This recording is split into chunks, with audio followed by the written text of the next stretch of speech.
We've got a whole slew of wonderful conversations coming up this afternoon, so we have to get started and we'll let people come in as they will. So I'm delighted to introduce our next panel, Competition and Cooperation in Trade, Investment and Technology. We all, of course, remember not so long ago when there seemed to be almost no limits to the opportunities for cross-border investment and trade between the United States and China. Now, instead, we've entered a time of decoupling and mutual paranoia. So despite this mutual distrust, can both sides define common norms of behavior in trade and cooperate on emerging technologies to address shared challenges?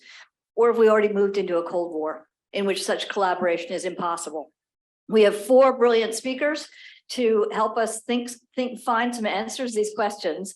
Our moderator today is Mark Wu, director of the Fairbank Center for Chinese Studies, and my boss, and professor at Harvard Law School. And our speakers are Elizabeth Economy, senior fellow at the Hoover Institution, and Meg Rithmeyer, professor of business administration at Harvard Business School, and Dan Rosen, founder of Rhodium Group. Thank you all for being here. Over to you, Mark. Thank you very much, Linda, and I hope everyone had a good lunch. Thank you, everyone, for being here with us. I hope this morning's conversations were thought-provoking.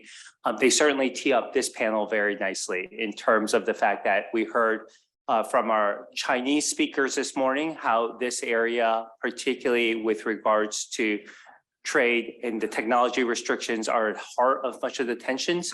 We've also heard in terms of the security dilemmas, but also in terms of China's domestic plans in terms of upgrading the key role that trade, investment, and technology play. So I'm going to kick off our panel first by suggesting that oftentimes we oversimplify this by simply talking about decoupling or not decoupling. And the fact of the matter is, with economies as interconnected as they are, and with 21st century technology, patterns of interaction, and so forth, there's no such thing as absolute decoupling. Rather, I think what we should be thinking about here is just the level of partial decoupling or selective decoupling, and that's only with regards to certain sectors and the like. And the other thing that I just want to say to sort of kick off the panel is one question that's come up very frequently in the other panels has been, what's the end goal? So I'm going to start off our conversation by just positing what I believe as a hypothesis, and to ask my panelists to react, for US goals in the space when it comes to trade, investment, technology, for Chinese goals when it comes to trade, investment, technology. I'll ask you all to react. Perhaps you think I got all four wrong. Perhaps you think there should be a fifth. Perhaps you think one's not a goal. But I'm saying this so that's to tee up the possibility of where we seeing clash and where do we see possibly the opportunities for coexistence. So here we go, okay? I would posit the US is seeking to preserve its innovation edge to prevent a dramatic shift in military balance of power. Number two, I think the US is trying to preserve dollar primacy.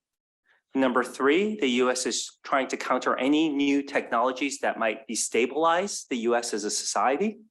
And number four, I think the US is trying to manage the negative externalities of technological changes that are bringing about a number of social externalities, social changes with regards to job loss, worker empowerment, inequality, and the like. So those are my four for the US. On the Chinese side, I think the Chinese, I will posit, again, feel free to react. They are seeking to become a high-tech power in order to avoid a high middle income trap. The Chinese are seeking to increase their economic autarky so as to prevent a choke point by other countries over its economy. The Chinese are seeking to increase the importance of the RMB in global transactions, and particularly with regards to digital currency and digital payments. And the Chinese are seeking to assert cyber sovereignty as a global principle. So I'll just open that up. Do you think I got the four right? Do you think there's others in this space? And I think it goes without saying, right, those four are not necessarily mutually compatible. So I'll turn it over. Maybe Dan, we'll start with you. We'll go this way and go the other way. You can just say yes, right? I mean, we could sort of quicken the conversation, or you can say, hey, Mark, I think you got all four wrong, right? And so forth. So you just gave me the phone book and asked if there's a guy named Tom Smith in there. And I think there is. I think you got it. You covered it.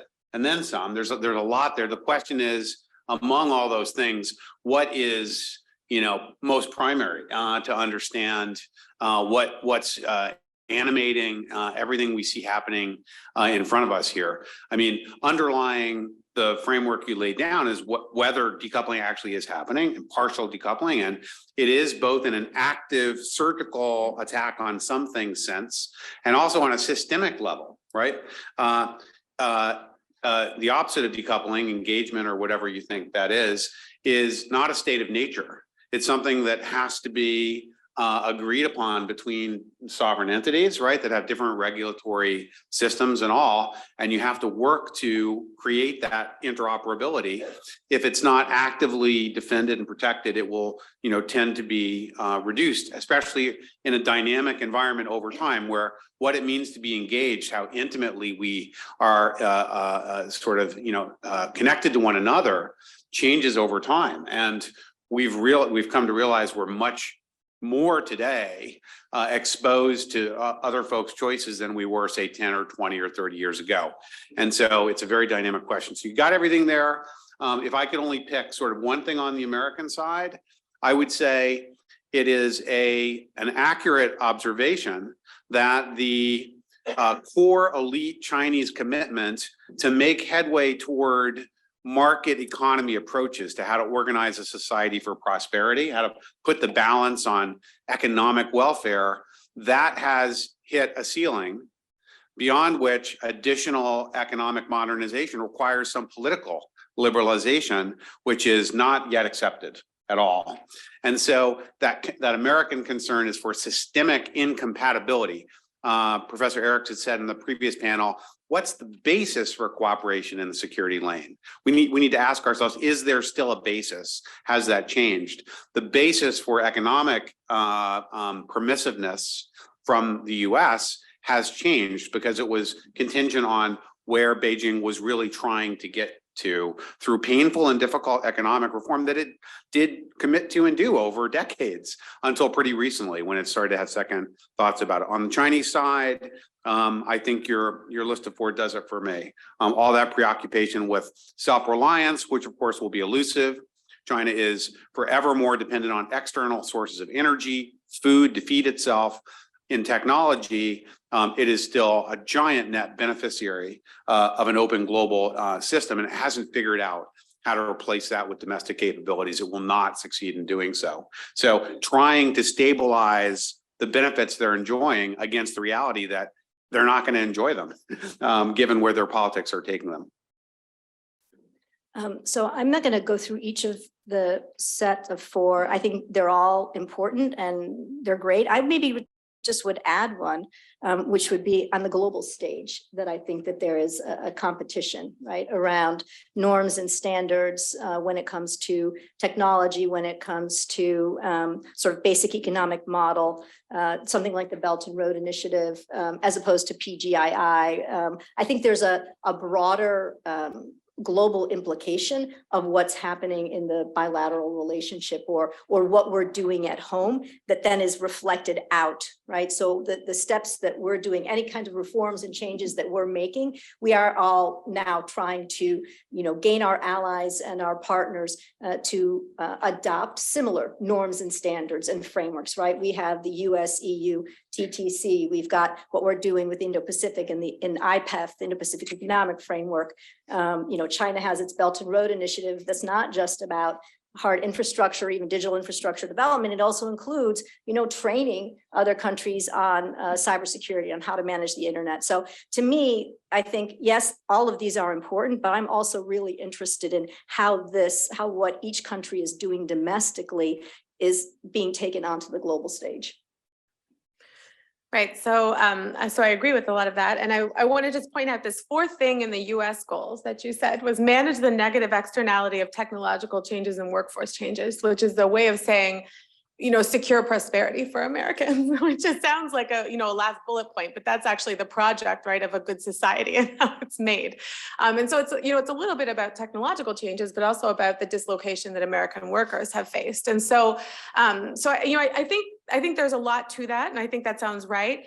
There's something interesting, and when we ask ourselves, as you just did, what's the basis, right, for cooperation between the US and China? And Yashang Huang said something this morning, which is that, the US, often we think about, what did we get from globalization with China, as he phrased it. And his answer was lower prices for things. That's undoubtedly true, right? But I don't think that's the extent of it. We also got, and if you talk to American companies about this, I know my co-panelists do, access to an incredibly competitive ecosystem where if you think about the reasons why some elements of US business are reluctant to decouple, acknowledging that it's not, decoupling or not decoupling, part of what they want is continued exposure to that competitive ecosystem, right? And the ways in which you can scale products, you can manifest products, ideas into actual designs. And so trying to figure out how we might do that in the United States to make it more prosperous, I think is an interesting set of challenges. And then just one point on what China is trying to do, all of these bullet points, which I think are all right. The thing that's left out, right, is the way in which, in my view, the Chinese Communist Party feels insecure vis-a-vis its own domestic economy and not just outwardly, right? So this question of, as Dan has described it and written elsewhere about, why is it that Xi Jinping's market reforms seem to have been failures, right? Or seem to have been rolled back? And the answer, which I think, if I'm paraphrasing you correctly, right, is that each time, if you allow markets to allocate resources, there's a kind of inherent instability in that. And that's intolerable, right, to this particular regime, which then reverts to what you say is command and control, right? And so if you see that in the financial sector, in spades, right? So go into equity markets, then pull back, right? And so this kind of issue of control its own domestic economy and think of financial stability and economic stability vis-a-vis domestic participants as part of national security, I think also informs how the party interacts with the economy domestically, which has impacts, I think, for the US and other trade partners. So at the heart of all this is technology, right? Because if we take everything that everyone's talked on, all of these goals, right? The technological revolution that we're undergoing today is at the core of this. And also technology is the great disruptor. And so the question that I want to pose to you all is, we've seen China's technology policy has remained relatively stable externally in terms of having a high ring fence, but it's really changed domestically in terms of the party-state relationship with its firms. And we've certainly seen US technology policy shift in terms of building out a bigger ring fence. And we heard our Chinese panelists this morning touch on a small front yard is fine, but don't keep shifting the fence. And we heard a lot of talk this morning about overreach not leading to overreaction. So simple question, do you think what US policy is doing on technology today is an overreaction? Why or why not? So Meg, maybe start with you and we'll go the other way. Sure. So it won't be the first time many of you have heard me say, it is my view that China has shifted its political economic model to something that is incompatible, right, with global capitalism as it's been practiced the last generation. And part of that is, whether we say it or not, made in China in 2025, and the role of the financial resources of the state stretching out, and also the legal securitization environment such that it's impossible to basically say a Chinese firm will not one day become an asset of the Chinese state vis-a-vis the United States or elsewhere. And so there is that incompatibility, right? But are we overreacting? So I would say yes and no. So let me give some examples of what I do think overreaction is. So there's this, there's the logic is, okay, well, if any Chinese firm, especially in the technology space, could become an asset or a capability of the Chinese government, either as a security choke point or through cyber intelligence or espionage, et cetera, then we have to exclude them from participating in the American business environment. That's not an unreasonable thing. But then to assume that every Chinese firm is acting kinetically on the part of the Chinese government, I think leads us to make the other type of error, right? Which is to over control and over exclude. And so the two examples I would have in doing that, and I mean, we just had this interesting conversation at lunch, which is that the US is kind of reconfiguring its own relationship of the state and the economy, and sometimes in good ways and sometimes in bad ways. The overreaction, I would say, is something like the Department of Justice China initiative, which overreacted to the idea of state society fusion in China and I think that will have long lasting consequences for how things work in the US. Another overreaction would be something like the Trump administration's State Department Clean Network initiative, right? Which went around the world bullying countries into doing one thing or another. And so, so that's a kind of overreaction to a problem that's really legitimate. And so what we're seeing now, I think with the TTC and other things, is a real consideration of how do we deal with that incompatibility in a way that preserves the institutional structure of American capitalism and global capitalism as it's been practiced. Yeah, I guess I would say I see a lot of continuity in China's policies when it comes to technology. I think somebody mentioned earlier, there was indigenous innovation, then you have Made in China 2025, you have dual circulation. Now, of course, you have ramping up in terms of, national, security laws and intelligence laws that, are around data sovereignty, cyber sovereignty. And so there's definitely an increase in terms of sort of what they're doing. You have, as Dan and others have talked about, or Orville, the kneecapping of the tech sector. So where you have the free flow of capital and information, there seems to be a very natural impulse on the part of this particular leadership to rein that in, a fear, I think, of having tech companies that are able to operate independent of the government, again, when it comes to capital flows and information flows. And you have the same kind of push on self-sufficiency. I mean, the funny thing is, let me just say, I think it's important that we recognize that the sort of decoupling element in China is also not just about technology. That, if you look back at not the most recent, but the National People's Congress before that, they outlined, other sectors like sports and tourism and culture and pharmaceuticals and cosmetics, where they also wanted Chinese firms to dominate in the Chinese market. So there's a bigger effort underway that I think, reflects what we've seen in the past with regard to technology that's now being spread out to other areas. And of course, agriculture and energy, which are often cited as examples of where China's really pushing hard on self-sufficiency. Actually, those have been very traditional in Chinese history, right? Those are areas where a lot of previous Chinese leaders have been quite concerned. So those are very traditional debates. I think when it comes to U.S. policy, yeah, I think the shift is somewhat more significant. I think we do see pretty radical change in policy across a couple of different dimensions. I think there are a number of reasons for this. I think, one, there's a new appreciation for the kind of challenge that China poses. So one is very clearly sort of an economic and security rationale, right? We now feel as though China, both with regard to Taiwan or even ultimately with regard to other sort of US, security priorities, could actually challenge us. So we don't want our leading edge, semiconductors being used by the Chinese to, support their hypersonic missiles. I mean, so there's that rationale for what we're doing, I think, in the decoupling space. I think a second is COVID. I think that also triggered a new sort of sense of supply chains, right? I mean, who talked about supply chains that much before COVID as a security issue? I don't know. Did you, Dan? You did. Okay. So you were super ahead of your time. I don't know. It's not what I was focused on anyway. But I think we've seen a pretty significant shift, right? So it's PPE, it's critical minerals, it's semiconductors. I mean, semiconductors doesn't even really, in the supply chain, doesn't even really relate that much to China. It's about Taiwan. So I think there's a new thinking, right? We feel new kinds of threats and challenges that require new policy responses. So I think that's, to me, that's a lot of what's driving sort of our changes. And then, human rights and other things that also are leading us to think in new ways about how we do or don't provide certain technologies to the Chinese. So I don't know. I guess for me, I think that there's a shift, but I agree. It's selective decoupling. It's not entirely decoupling. And then let me make one other one. I think there's a decoupling that I think may take place that's entirely inadvertent in many respects, and that is as a result of COVID, right? A lot of foreign nationals are not living in China anymore, have left, as sort of company heads, sort of the, US or other European companies based in China are now being, entirely run by Chinese nationals. And I wonder whether that's not going to lead to some different kind of separation that we haven't fully appreciated. I don't know, but it's another new kind of change born of this era that may have some kind of ramifications. Are those people going to be more subjected to pressures by the party, et cetera, than foreign nationals would?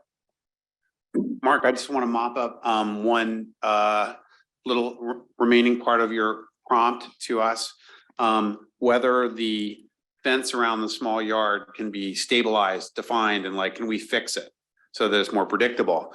And the answer is unfortunately not. I mean, stability is an understandable aspiration, but it's just not the nature of what we're dealing with here for two reasons.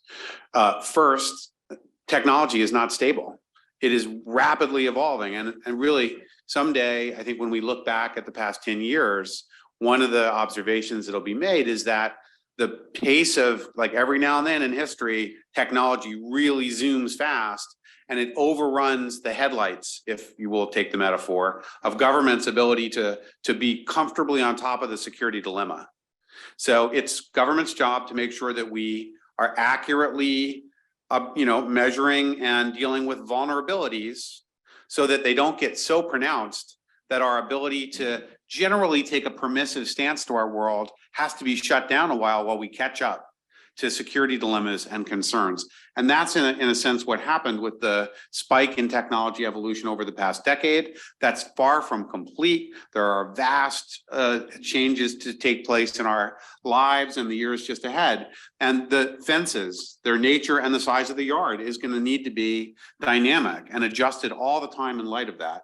And secondly, while for the first 20 years of my career as a China watcher, I could say that the central tendency in Chinese policy was to continue down this on this journey toward market-oriented economic systems, right? But for reasons that Meg started to unpack, that has changed. It may be rational from Beijing, from the party's perspective, why the next round of marketization is no longer acceptable.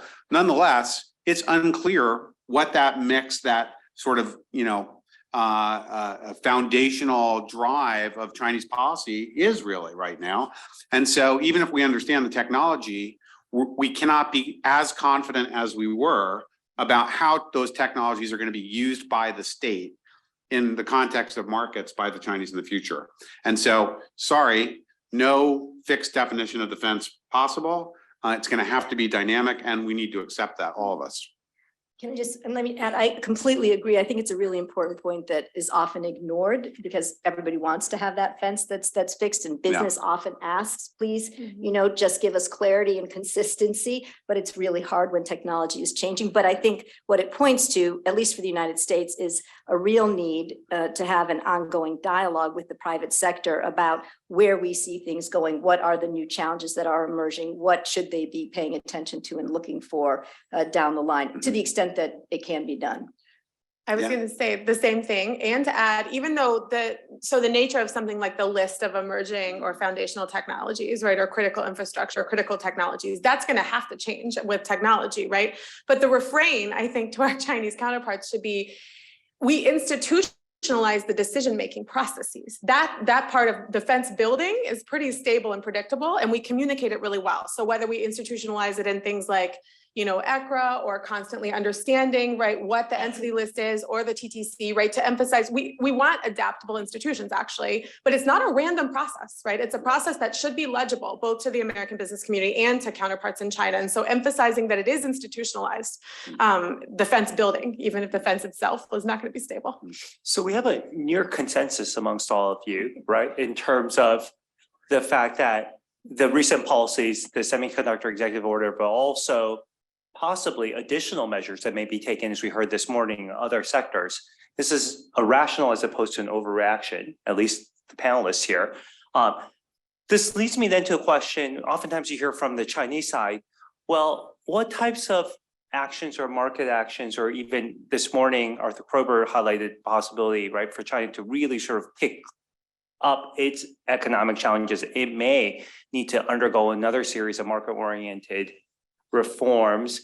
She may be in a better position to do so, but the question oftentimes gets asked, is there something we could be doing that would lower the temperature on this? Or is it not tied to these types of measures because it's really all about security, or the future of the technology is so much tied to the cyberspace, and there really there's not a common ground to be had there. So I just want to ask you, is there something the Chinese side would ask, right, that could be done in exchange to sort of lower the temperature here in terms of these types of measures?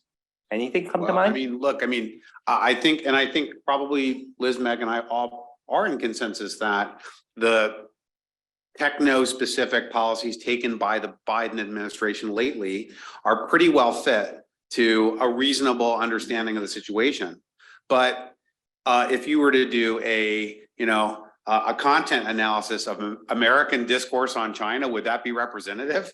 Right? 95% of the China talk in this country coming off the Hill and everywhere, frankly, is bonkers, half of it, right? And so I don't know if we can actually offer the Chinese some way to reduce the risk that we could have some gratuitous, excessively decoupling, stupidly so stuff that wouldn't really serve our legitimate security interests or whatnot. We almost did several things like that in the previous administration.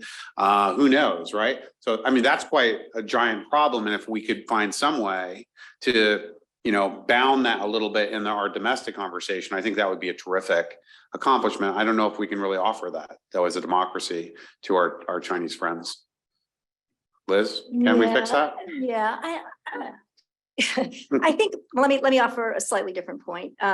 So I don't disagree that it would be helpful if we could lower the temperature, lower the rhetoric, just not have it be so hot and so sometimes over the top. And I'm not confident that we can get that. I think a lot of that comes out of Congress, and I just don't think there's any way to control that per se.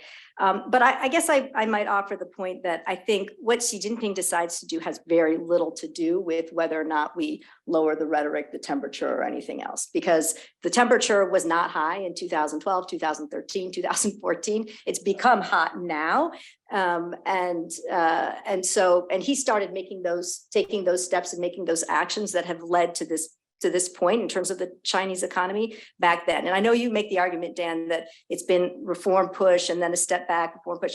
To me, he's all about control. And so I don't see, and let's see, in a year I could be proved completely wrong. I don't see a giant market opening in China. I don't think that Xi Jinping is comfortable with that. And so I don't think that there's much that we can do to push China along on this market reform path. They had in leadership some pretty significant reformers. They have in a second tier of economic leadership positions some pretty significant economic reformers. Those guys managed to get very little done in terms of economic reform, and now they're all gone. And it's even harder. They're all now. gone. The problem's Right. gotten bigger. Right. So, is it possible that Xi Jinping is going to have some kind of, mind break and morph into something totally different? I suppose.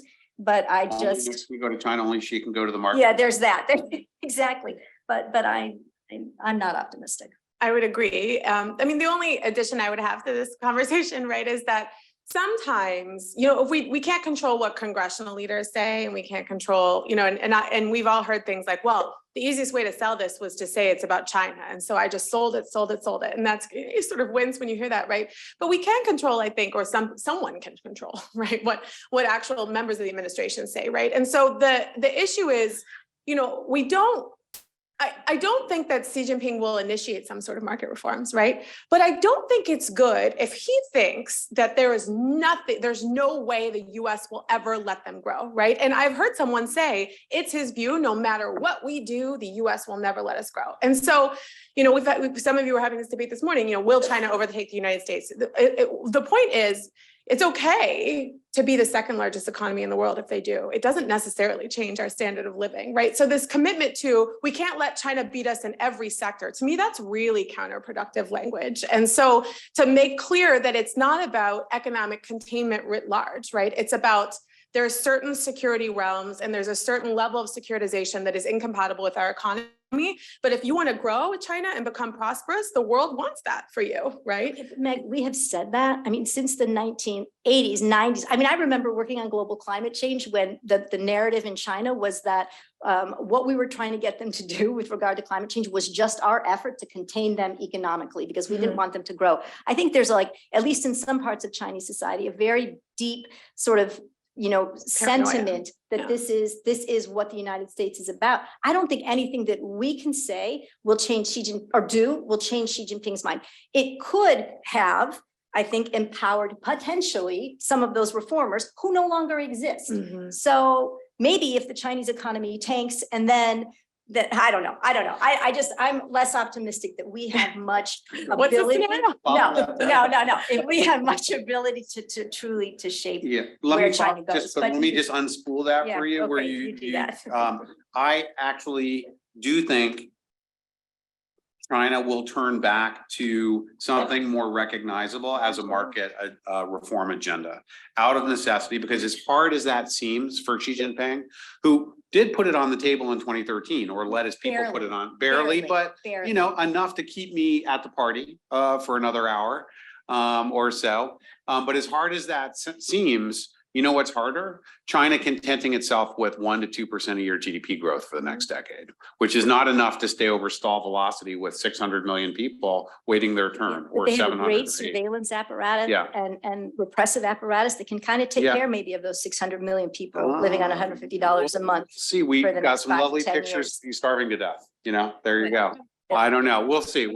But I think the key point here is that regardless, what I hear you all saying is that regardless of, We still- right, how much a reformer Li Feng proves to be or not, regardless of how pro-business Li Chang is or not, there will be an invitation, going back to my original goals, right, for foreign investment for necessary technology to come into China. So China will remain open. It's just a question of degree. But those types of moves are not going to shift this move towards increasing securitization of certain sectors in American technology in light of some of the tensions that we heard this morning, particularly on the military front, right? Which then leads me to pivot over to Liz, what you raised about third countries, right? We have a set of American allies, but even those American allies sometimes have a slightly different frame, either because they're further away, not as invested in the Western Pacific, or because they're much more economically dependent on a relationship with China, or even just simply the geographic proximity to China. And then we have a large swath of the world, right, that is determined to remain non-aligned and actually perhaps sees this type of economic competition as something that is positive in terms of providing different alternatives and goods to each other. And so I just want to ask here, when it comes to third countries and thinking about these, are we locked into a competitive mindset? Are there possibilities for cooperation on, say, something on global debt, where certainly we have red lights flashing all over on something along these lines? When it comes to something as simple as, say, maritime traffic norms, anything along those lines, even, you know, the WTO, the talk on fishery subsidies proved to be a very difficult topic, right, in terms of getting to consensus. So I just want to ask about third countries. Liz, what you touched on, right, this race to set global norms. Are there places where a race is healthy? Are there places where perhaps instead of racing, we can really look to sort of work in a more G2 or at least at the G20 type of basis multilaterally, right, to set a set of norms here? Yeah, no, absolutely. And I think there are definitely areas where, like in internet governance, where we're pretty much fundamentally on different sides of the equation, and we are competing, and we're competing in the United Nations, and we're competing, you know, in capacity building in other countries. And I think, you know, Meg raised the clean network. Melanie, what do we call it? Where are you? No, trusted enough. So, you know, so digital infrastructure, I think, is a space where we are going to compete. That's going to be competitive.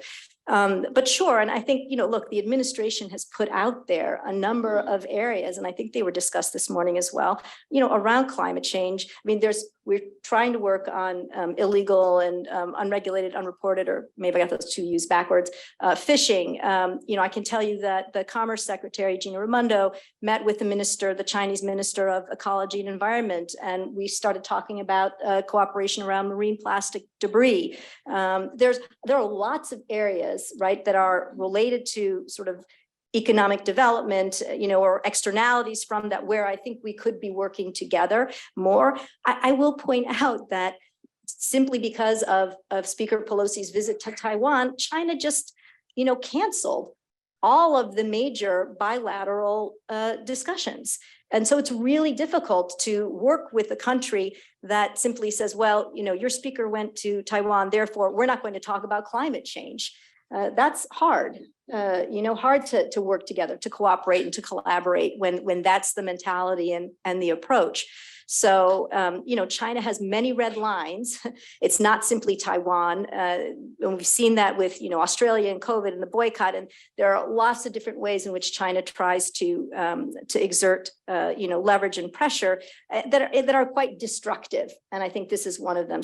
So, I would say the U.S. government as a whole is extremely supportive of, bilateral collaboration, cooperation on a range of issues, but China has to be willing to come to the table and can't simply close the talks down because it's unhappy with something in some other space. Anyone else have anything else to add? Well, how much money is out there from Belt and Road lending? Like 600 billion? 600, something like that. Okay. Yeah. That's a lot. And well, I mean, it's a rounding error on China's domestic debt Right. to the property sector and whatnot. And so if they want to keep rolling that stuff over out there, they could. But they're, at a time when their property developers, all of them at home, are defaulting on their bonds because that model just does not work. It's just not a good look, actually. And I think for everybody in the middle between Washington and Beijing, though, most embedded of all narrative assumptions that, well, no matter what, China's inevitably getting bigger and the US is getting inevitably less weighty in the global economy.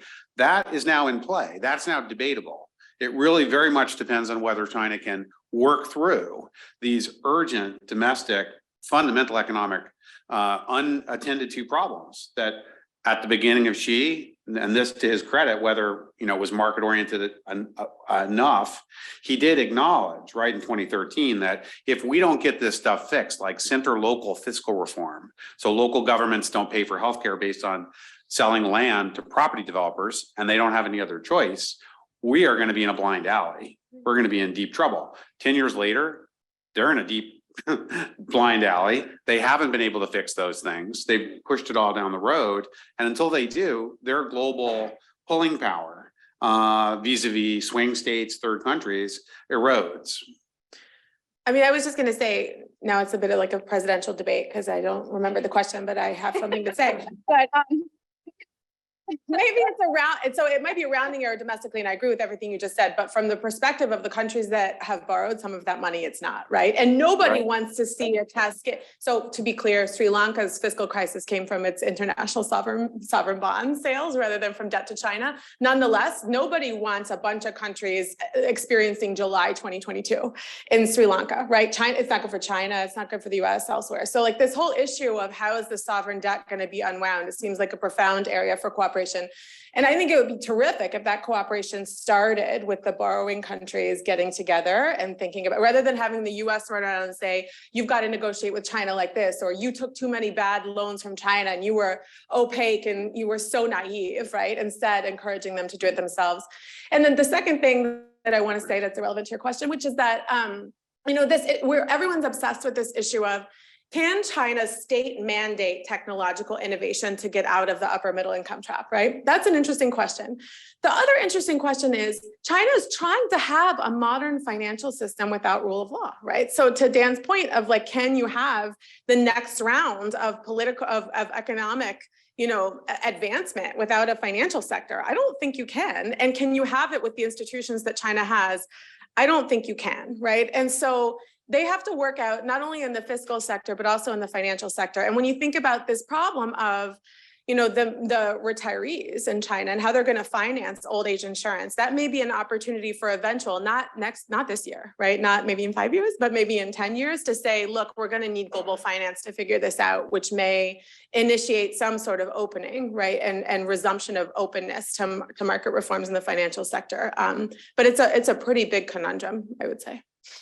And I was gonna just add that I think, I hope at some point there will be an equivalent of this panel and this conference in Beijing. And I'm sure if we have 4 Chinese academics up here or others, they would be adding, well, the US has major problems, right? The US needs, can you have an innovative economy without state support and state commitment to renewable energies over the long term?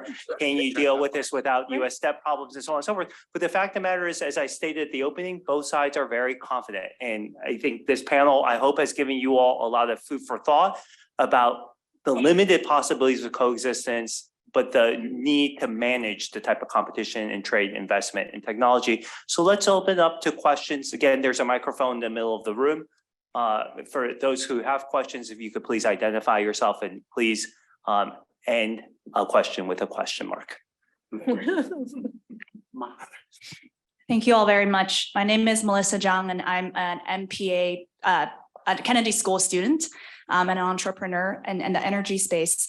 One question that's been in my mind through all the panels today is there's a paradox that I sense where as China's upper middle class develops, I grew up in Sichuan and Hong Kong before moving to the US for the last nearly 15 years. And I can't help but wonder, why is there not more push from both corporations and upper middle class people to demand more representation or change? And I think the question already sounds naive because their regime is completely different. But I do wonder, for these developing countries that are gaining wealth, how can kind of the wealthier pieces of the population kind of reconcile themselves with what's happening at the CCP level? Professor? I'll say something about that. I mean, I think, so there's really interesting research that's been done out at Stanford by Jennifer Pan that looks at middle-class Chinese, some great polling survey data in 2019 and actually 2021 that shows that middle urban class Chinese want greater voice, want greater ability to participate, to gather independently, want greater reassurance on private property rights, but are still nonetheless quite nationalistic. I think if you look, so there's clearly a desire, right, for greater participation in the political system. I think if you look back to 2010, 2011, I mean, China was a very different place. Right. It was very vibrant. You had calls for political reform on the internet. You had, civil society that was extremely active. You had 180,000 protests in 2010, which I think was the last number that we have that's officially sort of known.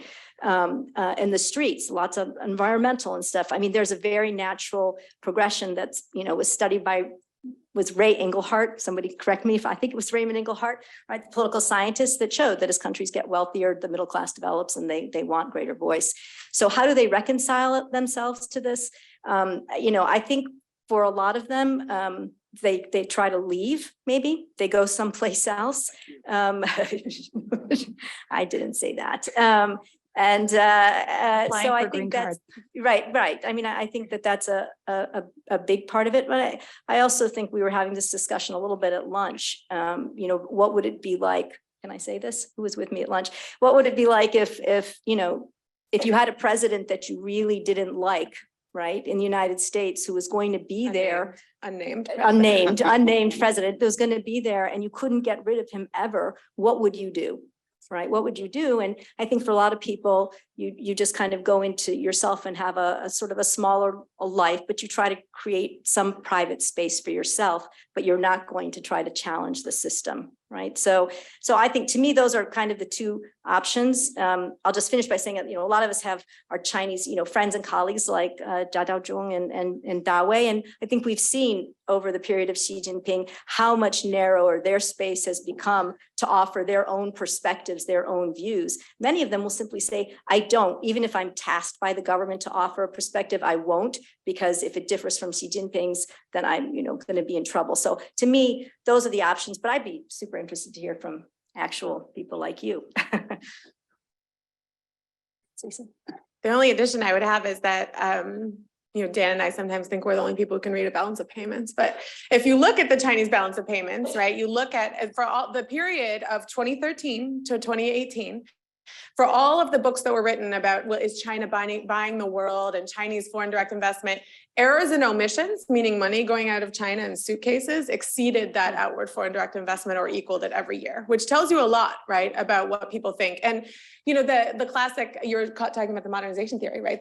Here's the professor, but anyway, but the classic idea that the middle class articulates more and more voice, it was predicated on basically closed economies and closed societies. And what we find is that I think if you look at how the property class can affect political change. They don't necessarily do it by agitating for political change, right? But they remove their support for regimes so steadily that they induce crisis unintentionally, and then there's change. And I don't think that's beyond the pale for China. I don't think it's beyond possibility.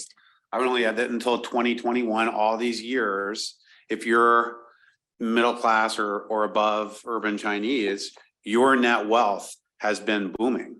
And it's because 75% of your life savings is in property in China, and none of it is outside the country. And you've ridden that property bubble.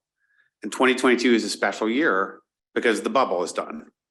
And so in my view, everything from here on forward is a new chapter, a different story, because we're now going to test what happens when people see their net worth just starting to decrease, as will necessarily happen in a property bubble deflation. So interesting new times, I think.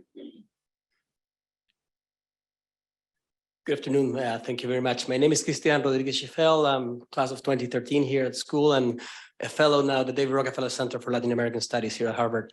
My question is about international rules on trade and FDI. So Mark here put together about 6-7 years ago a wonderful conference on the 20 years of the WTO.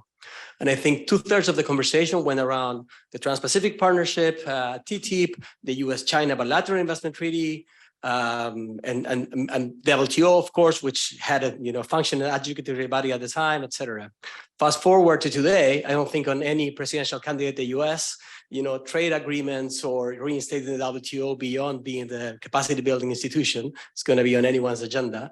So my question really is, our rules, because you talked a little bit about cooperation, sure, but are actual rules a thing of the past completely? Is there any path going forward for them, or we just peak there and there's no way back? Thank you. Wow. International, are we peak rules-based international system, basically? No, I mean, for 98% of the commerce and risk-taking on planet Earth that was impelled by a rules-based international system 5 years ago, 6 years ago, is still being impelled. It's just the direction of risk-taking, the cycle and whatnot is being affected by these gargantuan new political risks that add to the sort of set of all risks that are hanging above business people and governments as well, that need to make investments to try to maximize resilient economic activity. So I think there are taking place tremendous changes, a shift toward more domestic or intra caucus, I think, activity. We do have a cycle taking place now as well, right? We're looking at a global recession, but I think the proven value, proven over a century, of the sort of liberal mechanisms of dealing with market exchange in a modern society, and how that's enabled by the rules that more or less we know what they are. All of that has proven its worth and will be carried forward into the future, maybe with different kinds of participation among all countries, though. I don't know.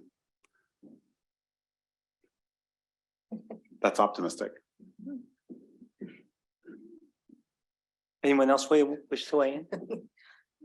I think that the TTC is a set of novel rules, right? That's a rules-based solution, right? So there maybe was this period where the idea of rules was challenged, but then, it takes human commitment, right? To say we want more and better transnational rules to deal with it. And so Should they leave the law school and go to the business school? That's the question. I'm not sure that's the Careful. rules space. I was saying I was being very refrained in serving my role as a moderator as opposed to a panelist. So Dan, please don't tempt me to. No, but please, No. Mark all would be right, the next best person to question, answer please. that question. Yeah, let me just say, I think Meg is right. There are an IPEF is all about new, norms around, and standards around, clean energy, on supply chains, on digital trade, et cetera. What's missing in all of this is market access. That's really what's, for right now, been taken off the table. Hi, thank you, speakers. I'm Yu Hao. I'm a current master student at Regional Studies East Asia program at Harvard. And my question is regarding how do you view the agency of global entrepreneurs in managing this downward spiral? So I guess today we see on both U.S. China and Chinese side, entrepreneurs are complaining both for their domestic situation and their position in this crossfire relationship. So do you see the interest of U.S. and Chinese business aligned, and is there any space for them to cooperate and maybe bring positive change in this situation? Thank you. It's a great question. It's his thesis that I'm advising, so it's a great question. I mean, I'll say something from the perspective, I think, of U.S. business, and which is that, there's this sense that we have right now, at least it's my perspective and the perspective of the business people I talk to. And I was very happily listening at lunch, to Liz talking about how she's been talking to so much business lately. And so she can say something about this, I think, from an actual policy perspective, right? But US business is now saying, I don't talk about China in public. I don't talk about China to anybody. I don't want to talk about what we get from interacting with China. And that seems to be a dangerous place, right? Because when we talk about, we want a fence that's constructed with predictability and deliberately, right? Then that requires interacting with, academia, industry, right, firms to understand, well, what's the advantage of cooperating with China on X sector, X thing, right? And if everyone's fearful of saying, this is what we get from China, this is what we don't get from China, then I think that's a pretty bad situation to be in. And so there is a lot of language coming from Washington right now about US business is now the enemy, right? And so, in the sense that they want to do things in China, not from Liz, but from others, right? The US business wants to do things in China and we don't trust them anymore. And so that seems pretty dangerous. But on the Chinese side, I'm not sure. I hear profound alienation from a lot of entrepreneurs in China and a definite unwillingness to speak up. And so I wouldn't prescribe anything for that group of people, but for our society, which is more open, I would. I'll just say quickly from the US side, I think there are two messages and they're complementary really, which is, look, the US government is basically asking US business to recognize that we are in a changed geostrategic environment, geoeconomic environment, particularly when it comes to China. And they're going to need to sort of step up and work with the US government in ways maybe that they haven't before, right? So thinking about things like outbound investment restrictions, right? So, at the Commerce Department, we're canvassing like every interested party about what do you think, narrow targeted, what should they look like, right? So we're looking for input and we're saying, so step up, work with us. At the same time, we are trying to maintain a sort of small yard and high fence approach. We want to promote trade and investment with China. We have underway at the Commerce Department, which is where I'm currently on leave, an export promotion strategy right now underway that's been kicked off on personal care products. So, and we have a number of other sectors that we're planning to look toward in the future. So, we continue to want to sell goods to China, right? We think it's important, especially at a time when the relationship is frayed. Commerce is important. We consider our companies to be really important brand ambassadors for the United States, and a good source of our soft power. So there's a lot going on there that I think, when business really engages with the US government and engages with, the State Department, Commerce Department, Treasury, and others, I think they hear a pretty clear message that, yeah, we do have new restrictions, we do have a different way of behaving, but at the same time, we do favor continued trade and investment. So, but I know your question was slightly different. I just haven't been able to think of a way that the entrepreneurs can actually work together to effect positive change, but I think it's a really important one. Michael Enright, Northeastern University. Most of us seem to have forgotten that in January 2020, there was a phase 1 trade agreement signed. COVID shortly thereafter sort of derailed everything. It was certainly not an example of cooperation, but it was a mechanism through which the two parties put their interests on the table and had a hard-nosed negotiation and an outcome which, at least in theory, could have led to a phase 2, phase 3. In the absence of a broad cooperation, in the absence of agreement on principles, is that the model that we are going to deal with? interest-based negotiations, creating a modus vivendi that the two sides can get along with? So my answer, there's going to be different answers to this. My answer is no. It's absolutely not the right way to even have a kind of placeholder agreement. And I guess I'm like taking too much of a shortcut in explaining why it just doesn't work. It's not at all the advisable way to go. That it was defined only in targets for increase in U.S. exports to China, regardless of where the room for those exports came from. It was inherently trade displacing from, in many cases, our key allies around the world, right? Who the Chinese would be throwing overboard to make room for U.S. barley exports, or U.S. airplane exports, or U.S. whatever it is. It didn't matter how China achieved those numbers. It didn't have to be a net increase in Chinese imports. All it had to be was a net increase in U.S. exports. And so, the reason why in theory, bilateral trade agreements are meant to be challengeable at an organization like the World Trade Organization is that they can be parochial to the interests of those two parties who have made commitments to extend to other countries terms no less favorable. So it was just a textbook example of a kind of bilateral outcome that was not compatible with the rules-based international order or properly understood the strategic American interest, which thank God the Biden administration has cleaned up and gotten back to alignment as one of the crucial tenets of a sound American China policy, right? Because the prior administration, for all of its bombast, which was extraordinary, really, the actual instruments that it affected in the name of competing with China were inherently corrosive to what will ultimately be a sound way forward to deal with an aspiring nation that is testing whether it can do things in a way which is not compatible with the general interest that we've built our system and our interests and our societies around. So sorry, that was a little bit of a soapboxy kind of thing, was more than you asked for, but whatever that thing was, it should have been on the dust heap of history a long time ago, which unfortunately it's not. Because the only problem here, to put in a footnote, is that the present administration never actually abrogated it or otherwise made clear that we were leaving it and walking away from it. Thank you. My name is Hong Zhang. I'm a postdoc fellow at U.S Center. So I'd like to ask the panel a question more from the macroeconomic side, because our theme today is Coexistence 2.0.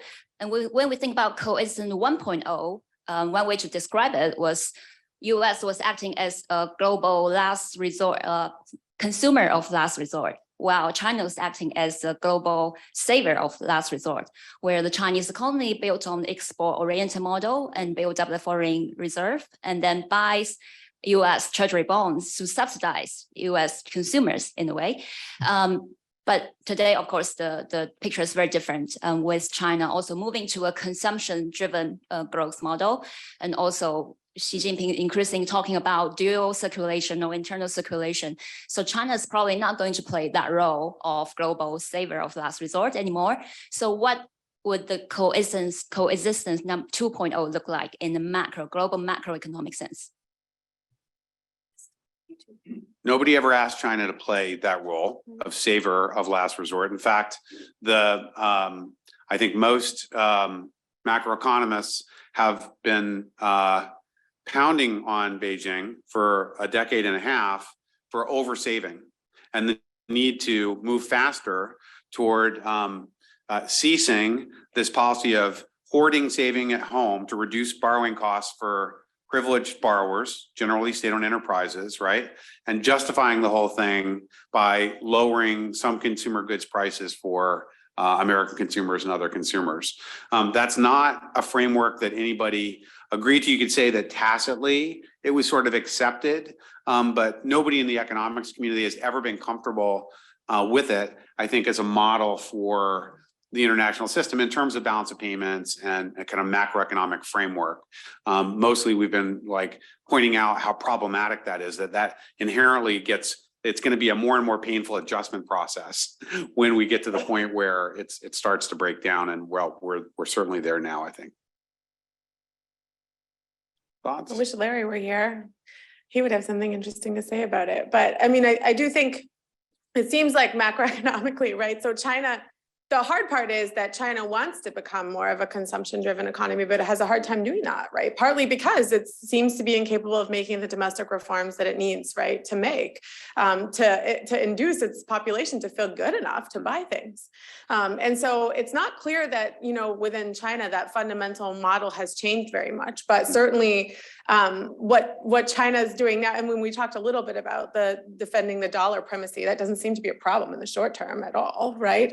But then the internationalization of the renminbi, I don't see how that's possible when you have a domestic financial system that doesn't guarantee convertible currency and seems run on a command and control model. And so, so interestingly, you know, the financial balance of terror thing that was like 10 years ago or 15 years ago, maybe, which was really, you know, which was, you know, depressing the value of the renminbi in order to facilitate exports. Now China is really concerned, I think, about the value of its currency and protecting the value of its reserves. And so, so that model has already shifted on the Chinese side, but not in a structural way that's sustainable over time. It just seems to be more crisis prone, actually, to me.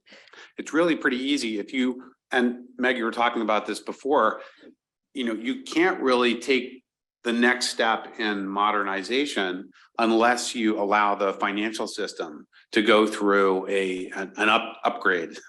And a big part of that upgrade is letting the price of money, right, find a new level, not just by nailing the door shut and saying that all capital will stay at home. But once you start admitting some amount of contestability and openness to the financial system, then domestic deposit takers have to offer a higher rate of return, which goes to the household sector, which gives them more buying power, which allows you to make the move to being a consumer economy, right? That's how this works. That's what this looks like. One, to get wonky for 30 seconds, one talks about consumer surplus versus producer surplus. And that arises from, you know, when you have this massive pool of household savings in the banking system, who gets the return on that savings, whatever it is? How is it split between discounted borrowing cost for steel companies and the household getting a better return on their investment? The return is controlled by the government. They haven't liberalized those rates, principally because they want stability for their supply side, for the companies. They don't want to let them do what happens in capitalism, go out of business if they borrowed more than they can repay. And so they push the rate of return down in the name of stability, even though it's not accretive to productivity, and it certainly blocks the channel through which you move to a consumer-oriented economy, and that's where we are. Okay, so we have time for one last question, but if you could please keep it quick. Thank you so much. My name is Li Song Liu, and I teach Asian American history at the Massachusetts College of Art and Design, and I'm associate in research at the Fairbank Center. So business is always important to initiate and strengthen the ties between the two nations. And historically, we know in the 1780s, the U.S. sent the first ship to China to initiate the relations and to assert its independent status on the world stage. But I think we haven't been discussing a lot about the business relationship in the context of a political and ideological context particularly. And one of the most popular slogans now, right, in China, I would say, is there's a three-stage comparison, which means in the 1940s, after the 1940s, China stood up, 站起来. And then in the past several decades, China became rich, 富起来. But now, under this current leadership, China has become strong. That's a very, very powerful slogan now in China, 强起来, 站起来, 富起来, 强起来. So I just want to bring our attention to this slogan. Of course, it's quite nationalistic.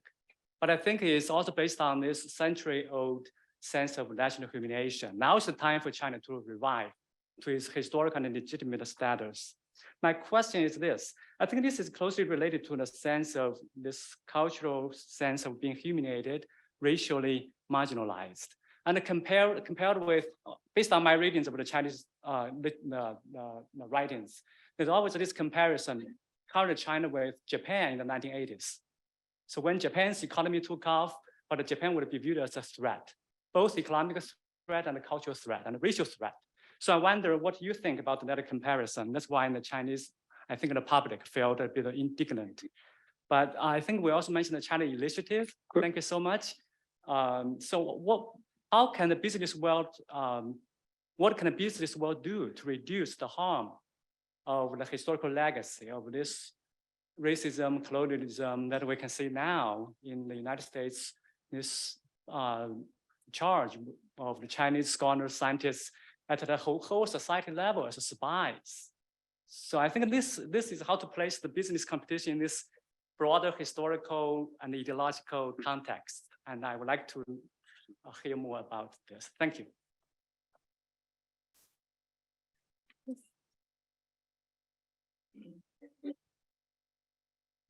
I'll say quickly. The universities are doing a lot of work to repair the damage done, I think, by the China initiative. And the idea, right, that we are embracing our Chinese scientists and our Chinese students from everywhere. And I still have a bunch of Chinese students in my classes, and they're welcome in my classes. But I mean, I don't want to be kind of glib about, for getting that right, actually. And so I think that's a good optimistic note in a way. Yeah, I mean, I do think there are differences between Japan and China and the different kind of challenge that China poses to the United States.